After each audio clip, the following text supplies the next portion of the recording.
अस्सलामु अलैकुम वरहमतुल्लाहि वबरकातुहू। हामिदन व मुसल्लियन मुसल्लिमन अम्मा बाद। अहबाब गिरामी क़दर, एक सवाल ये था कि शादी के लिए जो पैसे जमा करके रखते हैं क्या उस पर भी ज़कात है।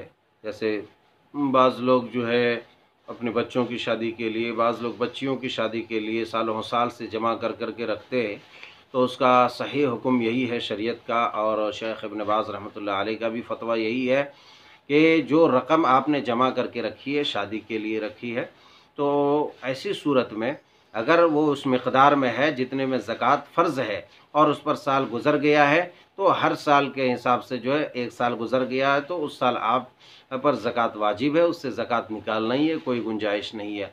आप 2 साल तक वही रकम रहती है और जो है आप खर्च नहीं करते हैं, तो जितने सालों तक वो रकम आपके पास रहेगी, वो माल आपके पास रहेगा, हर साल उस पर ज़कात वाजिब है, यहाँ तक कि आपका वो माल खर्च हो जाए या शादी में खर्च कर दें या कहीं भी खर्च कर दें, तो फिर जो है कोई मसला नहीं है। मगर जब तक जो आप खर्च नहीं करते, आपके पास वो पैसे रहते हैं, तो ऐसी सूरत में हर साल के हिसाब से आप पर ज़कात वाजिब है।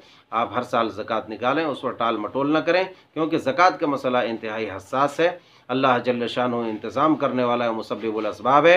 आप कमी से ना डरें, अल्लाह ताला ही जो है मालों में इजाफ़ा करने वाला है। अल्लाह ताला हम सब को जो है अहकाम शरिया पर अमल करने की तौफ़ीक़ अता फ़रमाए, टाल मटोल और हीला बहाने से बचाए।